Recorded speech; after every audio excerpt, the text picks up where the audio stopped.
akhir aktivitas ini adalah untuk kepuasan pelanggan. Jadi gini, kalau kan ada Jadi organisasi itu saya coba ya. Jadi pola-pola jaringan struktur saluran itu ada dua jenis, yaitu saluran konvensional di mana beberapa kelompok bergabung bersama untuk mencapai tujuan. Jadi itu ada supplier, bisa dilihat di bagian 5.11, di mana ada supplier bahan baku, supplier pengepakan, supplier peralatan, itu mereka sendiri-sendiri. Tapi di sini akhirnya mereka bergabung untuk mencapai tujuan bersama, yaitu konsumen, untuk menuju konsumen pengguna akhir. Jadi ada beberapa kelompok yang berbeda dan bekerja bersama. Kalau sistem pemasaran vertikal itu mencoba menangani target pasar. Contohnya di skema gambar 5.12, di mana mereka jadi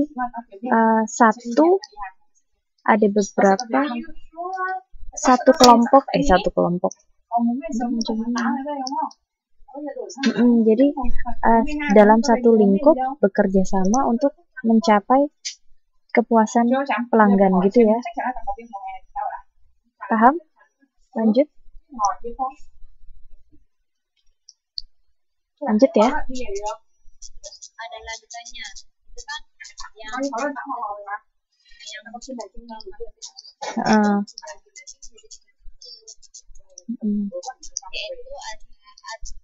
yaitu administrator PMS, kemudian ada kontraktor PMS dan yang satu penjelasannya yang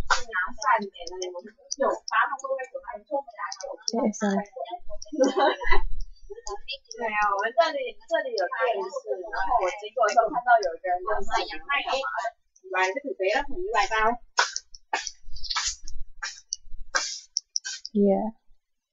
Jadi jadi ada kerjasama atau potensial reward ya. Kalau yang administrate potensi reward itu apa? Sebentar. Aduh, rame banget. Maaf ya, rame banget ini. Sebentar.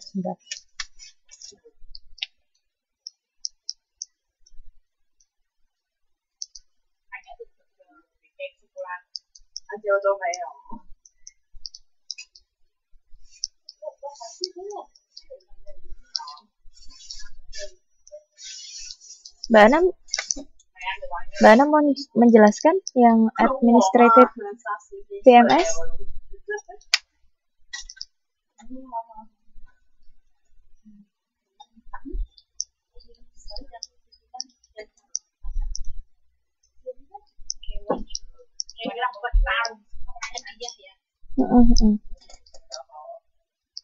Ada kayak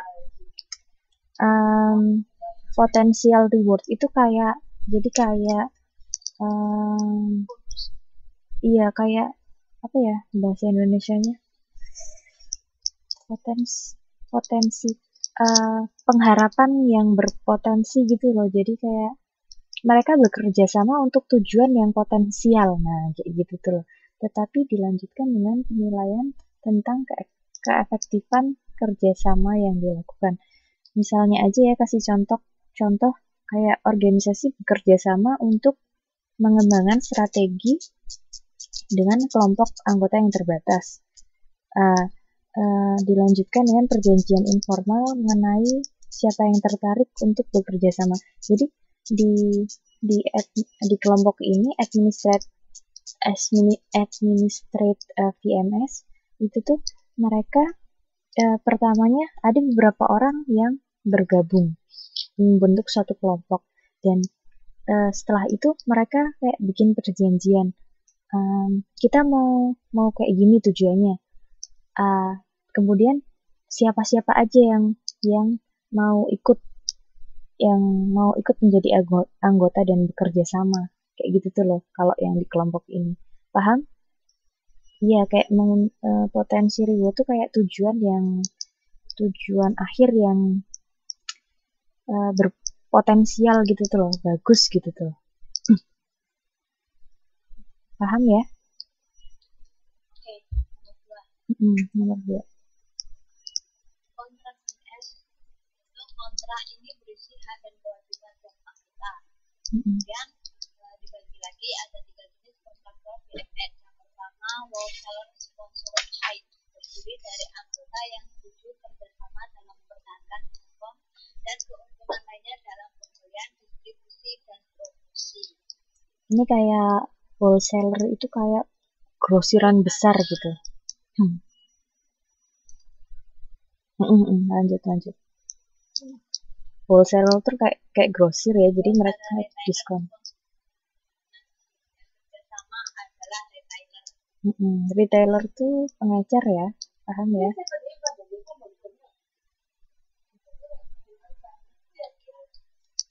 Terus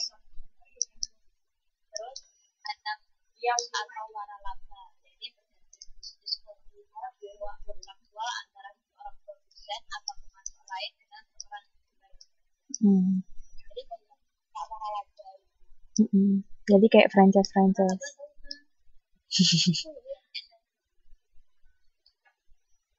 Iya, kayak 7-Eleven, kayak kayak franchise kayak McDonald kayak gitu. Ya.